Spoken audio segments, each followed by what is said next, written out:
You're probably wondering why I'm currently holding a standard red clay construction brick bearing the handwritten message, "Spawn of Satan," in shaky black Sharpie, standing in a living room covered in enough shattered glass to recreate the climax of Die Hard. It's a fair question. It's 11:15 p.m. on a Tuesday. My heart is hammering against my ribs like a trapped bird, and there is a cool breeze whistling through a jagged, newly formed hole in my expensive bay window. Most people move to the suburbs for peace, quiet, and good school districts. I moved here because I got a steal on a foreclosure in a neighborhood I couldn't otherwise afford, a neighborhood populated by people who wax their driveways and measure their grass with rulers.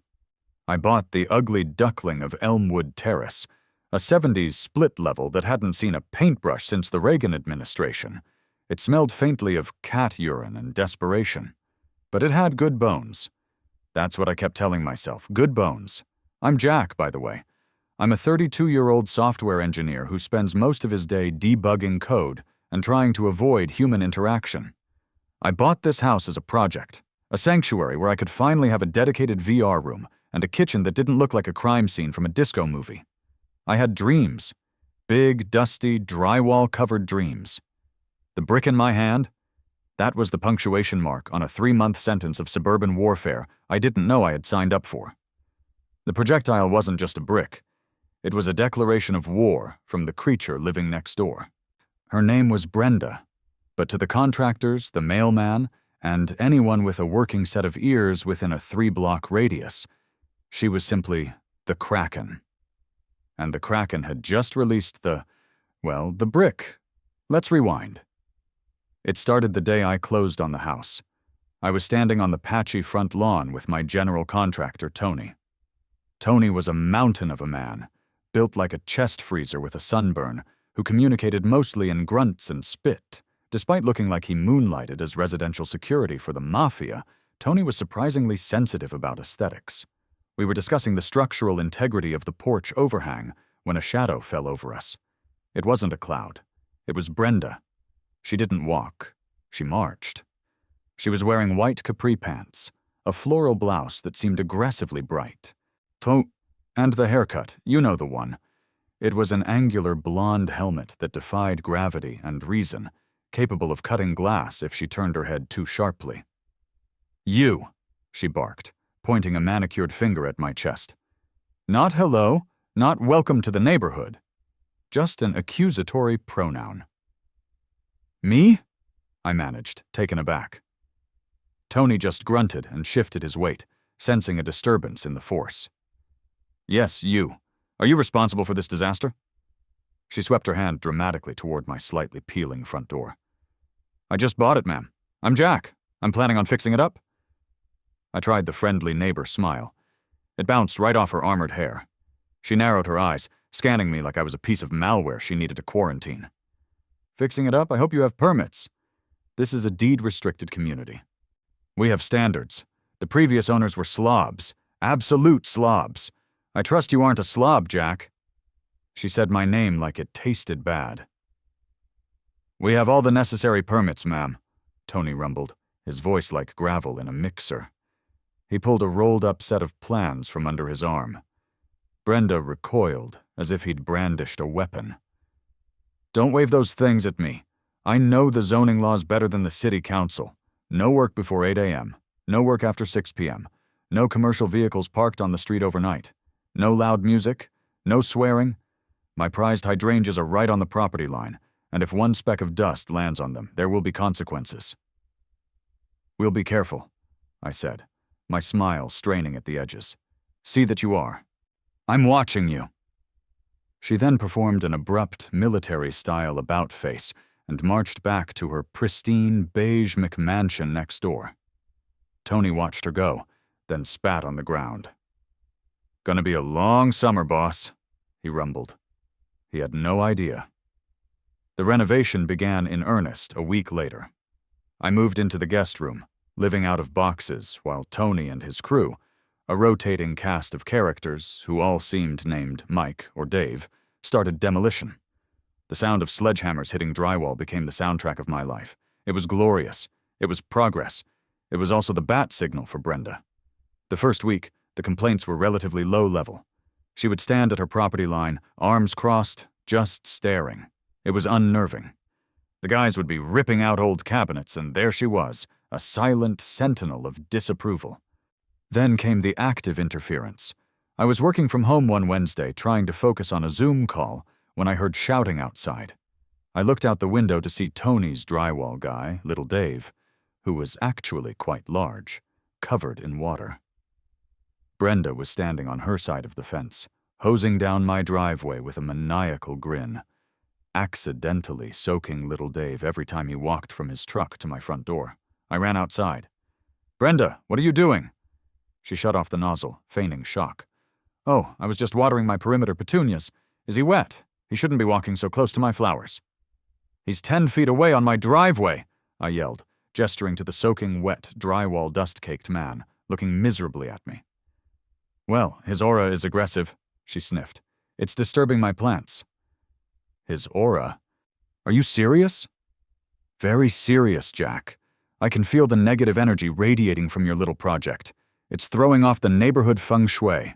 I bought Little Dave lunch and apologized profusely. Tony just shook his head. "She's a Category 5, boss. Seen it before. Next comes the city inspectors." He was a prophet. The next day, a city code enforcer showed up.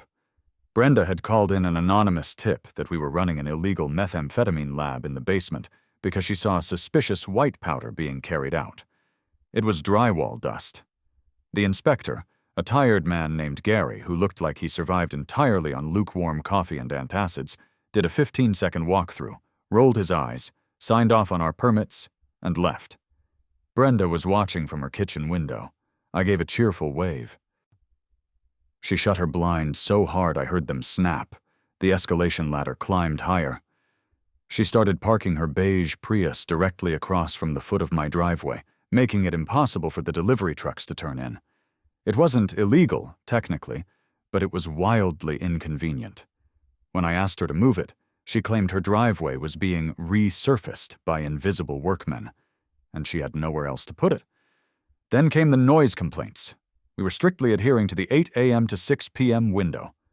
But at 8:01 a.m., like clockwork, if a hammer hit a nail, Brenda was outside screaming about noise ordinances.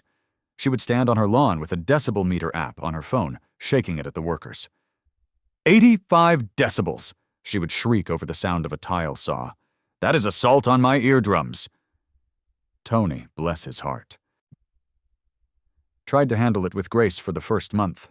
He'd nod, apologize, and tell the guys to keep it down, which is impossible when you're demolitioning a kitchen. But everyone has a breaking point. Tony's came on a humid Thursday in July.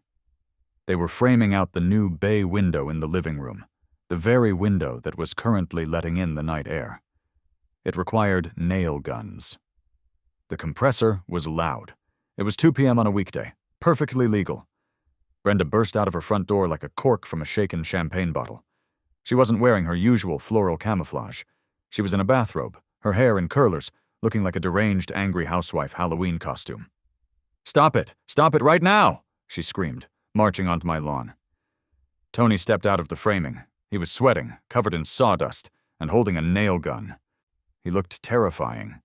"Ma'am, you need to get off the property. It's a construction site. No hard hat." "I don't need a hard hat. I need peace," she bellowed, getting right into his personal space. She poked his massive bicep with a sharp finger. "You are terrorizing me. This noise is unacceptable. My cat is having palpitations." Tony looked down at her finger on his arm, then back to her face. His voice dropped an octave. "Lady, touch me again and I call the cops for assault. We are working. Get off the grass." She gasped, clutching her pearls. She was literally wearing pearls with a bathrobe. "Are you threatening me? Did you hear that, Jack?" she yelled towards the house, knowing I was inside. "Your gorilla just threatened my life." I came outside, pinching the bridge of my nose. "Brenda, go home. They're working." It's 2 p.m. "I am calling the police. I am calling the mayor. I know people." She was vibrating with rage. "Call whoever you want. Just do it from your own yard," I said, exhausted. She retreated, spitting venom. The cops did show up an hour later. It was Officer Miller, a man whose slump-shouldered posture suggested he'd dealt with one too many Brendas in his career. He listened to her hysterical rant about sonic warfare and aggressive posturing by laborers, then listened to me and Tony explain we were building a window. "Ma'am," Officer Miller sighed, hitching up his belt. "They have permits. It's daytime. Construction makes noise. Unless they start playing death metal at 3 a.m., there's nothing I can do. Stop calling 911 for this." Brenda looked like she'd been slapped with a wet fish. The law wasn't on her side? Impossible. She glared at me with eyes that promised retribution.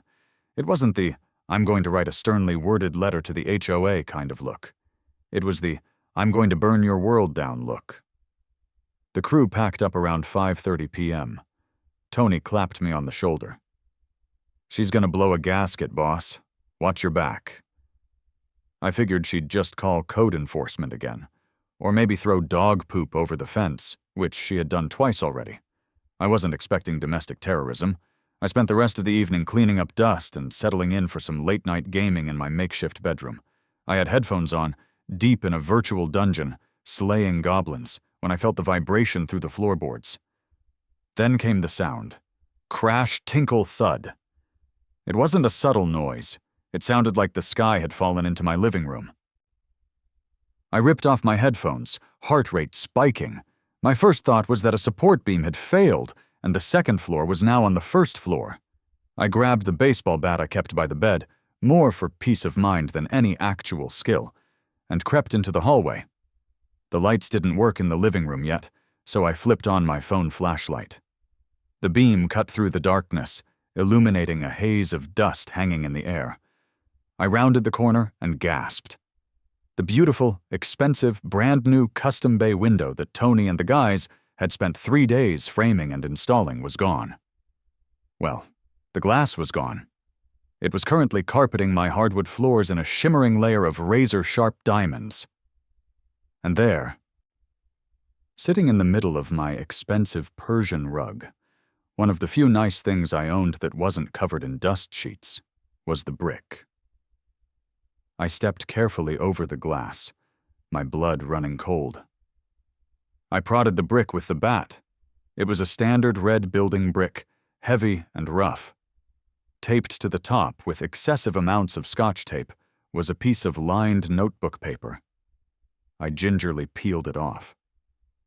In jagged, angry, all-caps handwriting executed in thick black marker, it read, "Stop the noise or else. This is your only warning. Satan's spawn." I stared at the note. Satan's spawn? Really? That was her best shot? My shock quickly morphed into a cold, hard rage. This wasn't funny anymore. This wasn't a quirky neighbor dispute. This was property damage. This was a threat. This was a felony. I looked out the gaping hole where my window used to be. Brenda's house was dark, silent, innocent. But here's the thing about me. I'm a tech guy. I'm paranoid about security. Before I even moved a single box into this house, before Tony swung the first hammer, I installed a state-of-the-art 4K, night vision motion-activated security camera system covering every square inch of my property's perimeter. I pulled up the app on my phone. My hands were shaking, but not from fear anymore, from anticipation. I scrolled back 10 minutes. There it was, 11:08 p.m. The camera above the garage captured the side yard perfectly in eerie green night vision. A figure emerged from the side door of Brenda's house. It was unmistakably her. She was wearing the same bathrobe from earlier, the curlers still bobbing in her hair, looking like a tactical assault grandmother. She was carrying something heavy in both hands, cradling it against her chest. She crept across her lawn, scanning the street like a commando behind enemy lines. She reached the low hedges that separated our properties. Then, with a grunt I could hear through the camera's microphone, she wound up. It wasn't a graceful throw. It was a two-handed heave, like she was tossing a medicine ball. The brick sailed out of frame. A split second later, the audio picked up the horrific, satisfying crash of glass shattering. On screen, Brenda didn't run. She stood there for a moment, hands on her hips, admiring her handiwork. She gave a sharp nod of satisfaction. then turned and scurried back into her house like a victorious rodent. I saved the clip to my phone. Then I saved it to the cloud. Then I emailed it to myself. Twice. I looked down at the brick on my rug, then back at the phone screen displaying Brenda in all her bathrobe-clad glory. "Okay, Kraken," I whispered to the empty, drafty room. "You want to play hardball? Let's play." I didn't bother cleaning up the glass. I needed the crime scene intact. I sat on the stairs, the adrenaline coursing through me making sleep impossible, and dialed 911. 911, what is your emergency? Yes, I said, my voice scarily calm. I'd like to report an attack. Someone just threw a brick through my living room window. Are you injured, sir? Is the perpetrator still there? I'm fine, and no, she went back inside. Her house is right next door. She? Yeah, my neighbor, Brenda. I hung up the phone and waited for the sirens, clutching the brick like a newborn baby. This was going to be good. The construction phase was over. The demolition phase of Brenda was just beginning. The police response time for a brick through a window in suburbia at midnight is surprisingly fast. The flashing blues and reds lit up the street like an impromptu disco within 8 minutes.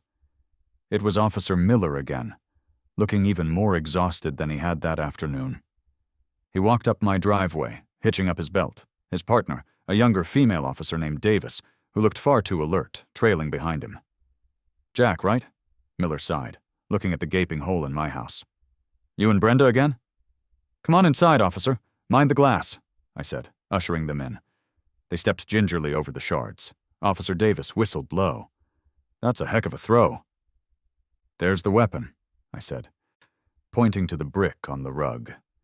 Notes on the coffee table. Satan's spawn. I think it's her pet name for me. Miller picked up the note using the corner of his pen, reading it with a weary grimace. Okay, so you think Brenda did this because of the construction noise earlier? I don't think she did it, Officer Miller. I know she did it. Did you see her? Witnesses? Better. 4K video with night vision. I held up my iPad. I had queued up the video, paused right at the apex of Brenda's windup. Miller leaned in, squinting at the screen. Davis peered over his shoulder. I pressed play. They watched in silence as Brenda crept across the lawn, heaved the brick, and did her little victory nod. Officer Davis snorted. Is she wearing curlers? Yeah, I said. It's her combat gear. Miller watched it twice. He stood up straight. Right, the exhaustion momentarily replaced by the stiff posture of duty. Well, that's pretty definitive criminal mischief. Felony level given the cost of that window, I'm guessing. The glass alone was $3,000, I confirmed. Custom thermal pane. Right. Stay here, Jack. We're going to go have a chat with Brenda. I watched from my newly ventilated living room as the 2 officers walked next door. They knocked. Nothing. They knocked harder. Eventually the lights flicked on.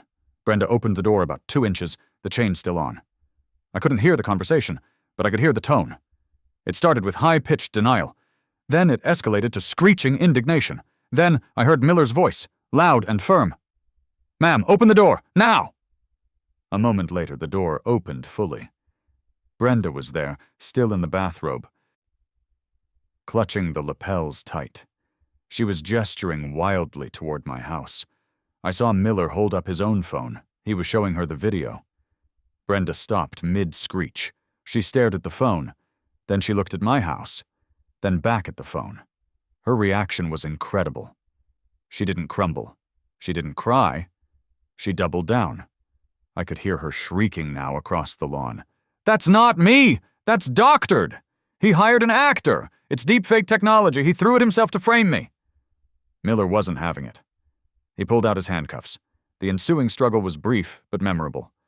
Brenda tried to pull the "Do you know who my husband is?" card. Nobody knew who her husband was. Rumor was he lived in another state just to escape her. Then she went limp, forcing Officer Davis to practically drag her to the squad car. As they stuffed her into the back seat, her hair curlers clicking against the roof of the car, she locked eyes with me standing in my broken window. If looks could kill, I would have vaporized on the spot. They drove off, and silence returned to Elmwood Terrace, save for the whistling wind. I didn't sleep that night. I spent the time boarding up the window with plywood and planning my next move. The police charged her with felony criminal mischief. She made bail by morning, of course. But the criminal charges were just the appetizer. I was hungry for the main course. The next day, Tony showed up, took one look at the plywood and the shattered glass still on the floor, and shook his head. "The Kraken went nuclear, huh?" "Yeah, she's out on bail." "You want me to get the glass guy out here today? Rush order?" "Yeah. Get me the invoice as soon as possible. And Tony, everything. Itemize every single thing. The emergency board-up, the rush fee on the glass, the labor, the rug cleaning, everything." The bill came to $3,450.12.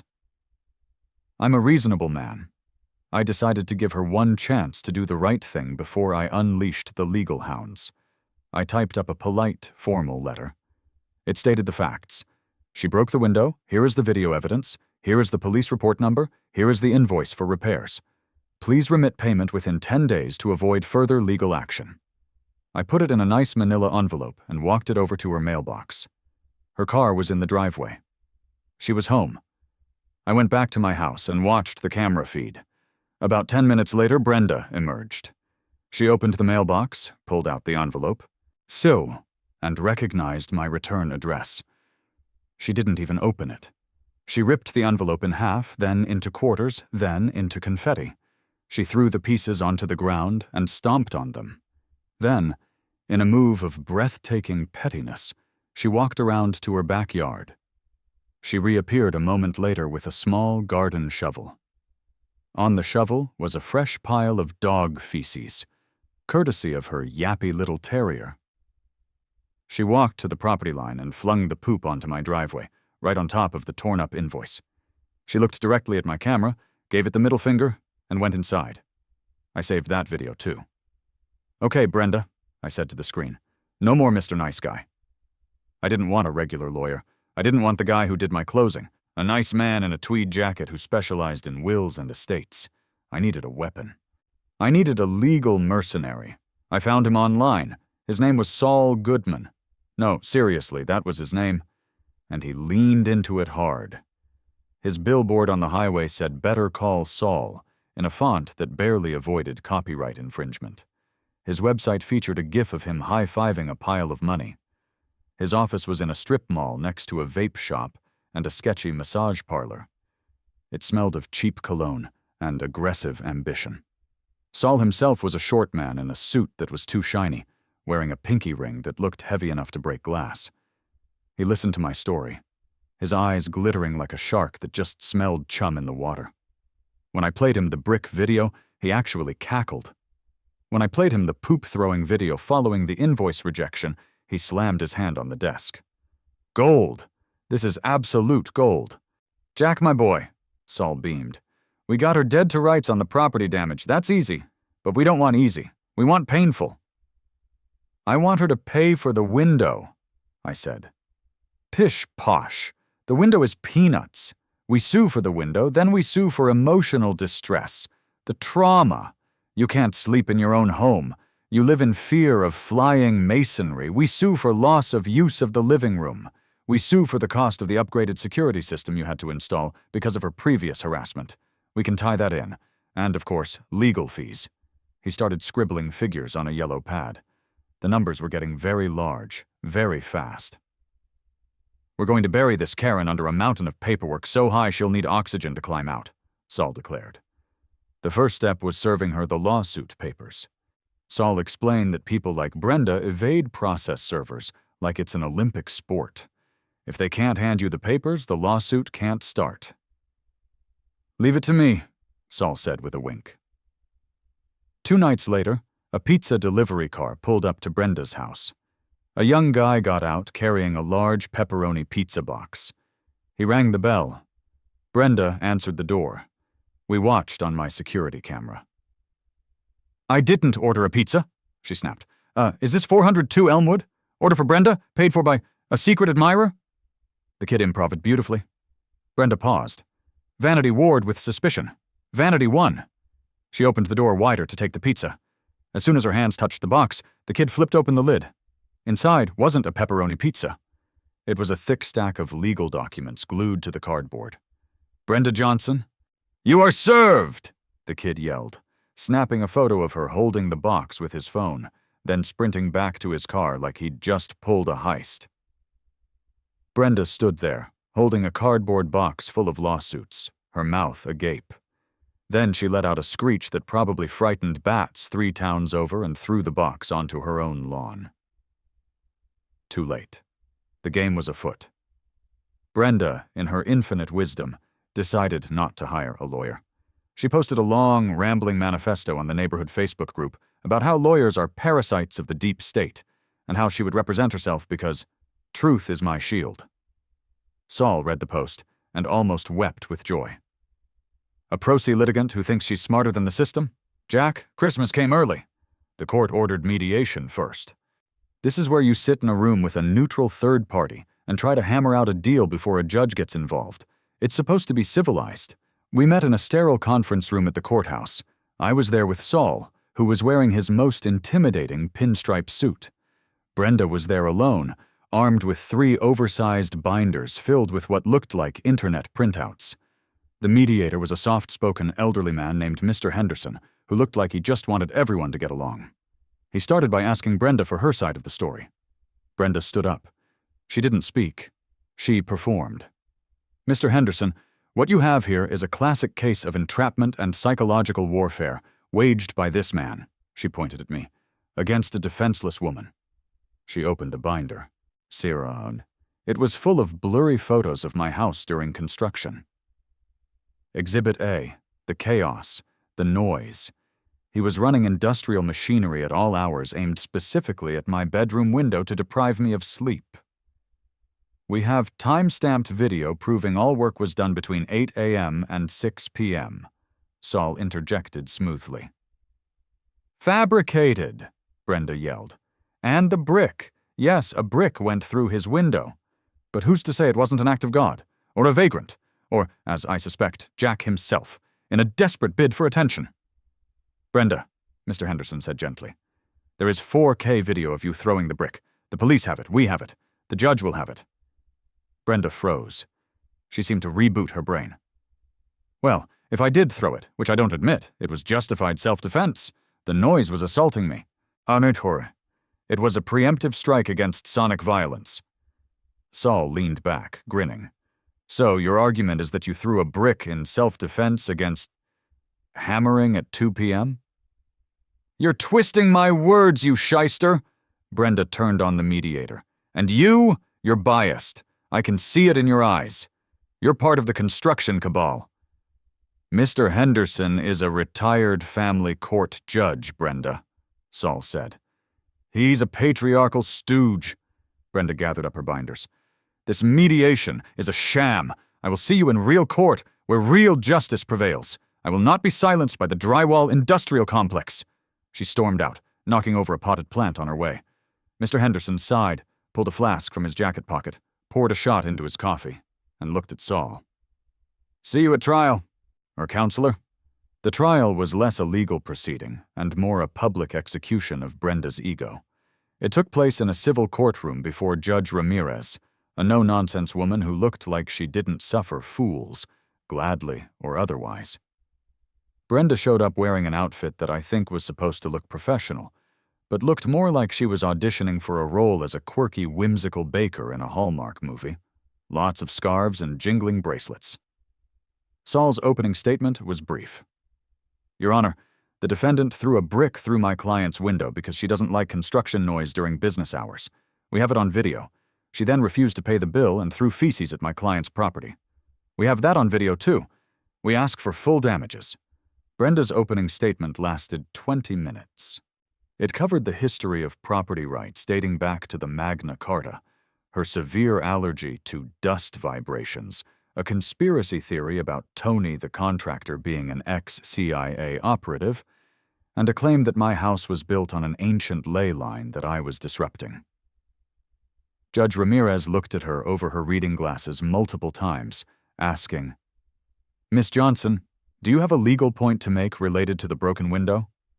"It's all connected, Your Honor. You have to see the tapestry," Brenda insisted.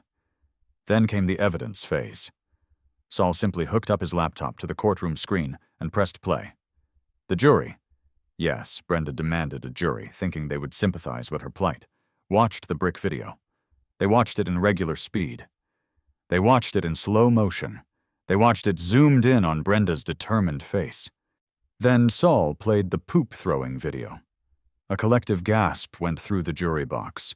One juror actually covered her mouth. Brenda, sitting at the defendant's table, looked incredibly smug. She whispered loud enough for everyone to hear, "See? He was harassing me with envelopes." It was time for cross-examination.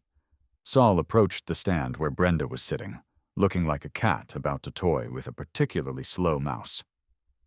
"Miss Johnson," Saul began, "you stated in your opening statement, that you didn't throw the brick, but if you did, it was self-defense. Which is it?" "It's both. It's Schrodinger's brick, Counselor. It exists in a state of quantum uncertainty until observed by true justice." The judge rubbed her temples. "Okay," Saul said. "Let's look at the video again." "Is that you in the bathrobe?"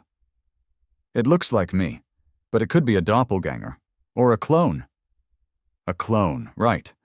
And the note taped to the brick that said Satan's spawn. Did a clone write that too?" "I often call Jack Satan's spawn in my head. Perhaps the clone is psychic." Saul let the silence stretch out, letting the sheer stupidity of her answers hang in the air.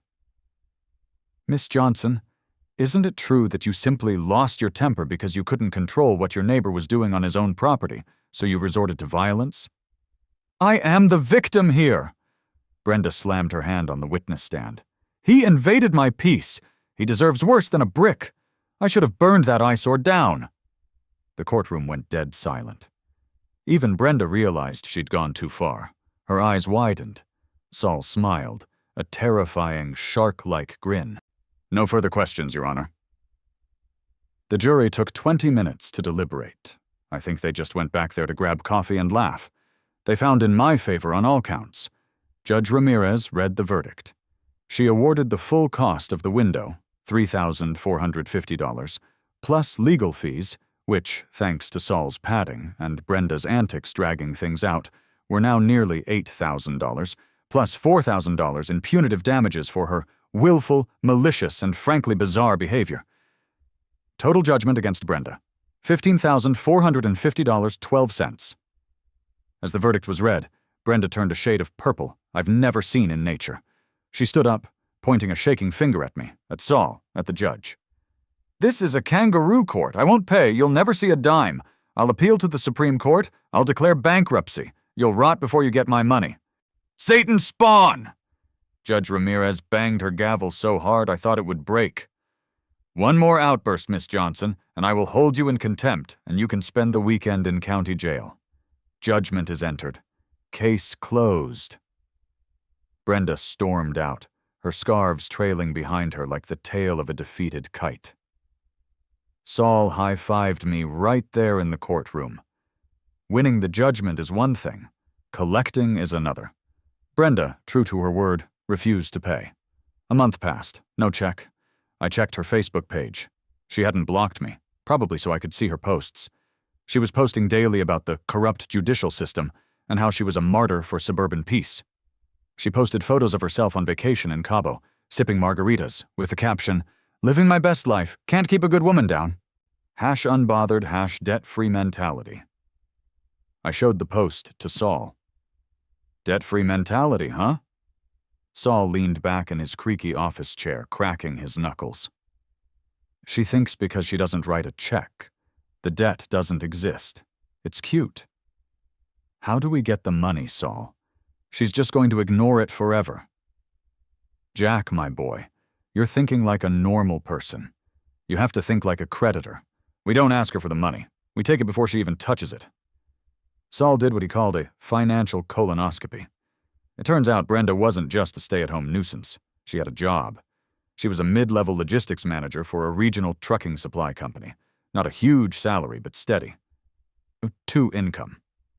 Bingo. Saul said, tapping the screen showing her employment info. She's got a payroll department. We don't need her permission. We need a judge's signature on a writ of garnishment. A week later, Saul had the paperwork. It was a court order directing Brenda's employer to withhold 25% of her disposable earnings, the legal maximum in our state, from every single paycheck until the debt of $15,450.12, plus accruing post-judgment interest, was paid in full. Now for the fun part, Saul grinned. Delivery.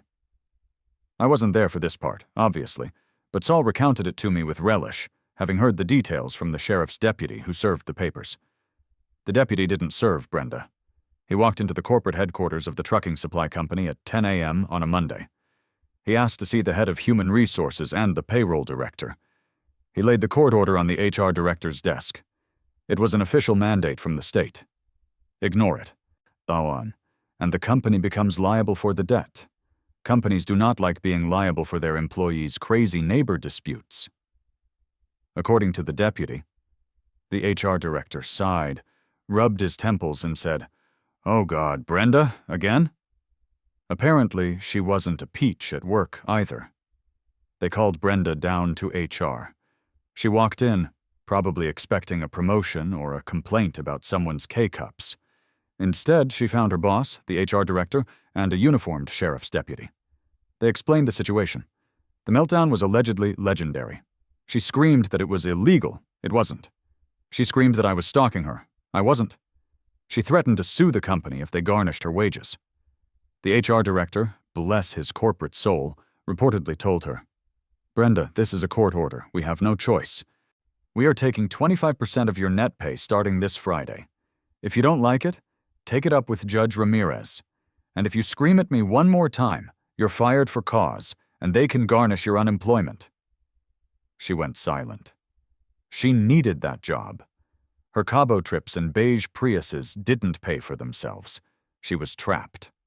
The Kraken had been harpooned by bureaucracy. It's been 6 months now. The house is finished. The new bay window is beautiful, gleaming in the sun, stronger and better reinforced than the last one. Tony and his crew did amazing work. I was getting the mail yesterday. It was a crisp autumn afternoon. I heard a door slam. It was Brenda coming home from work. She looked tired. The fight seemed drained out of her. Her helmet hair looked a little deflated. She looked up and saw me standing there.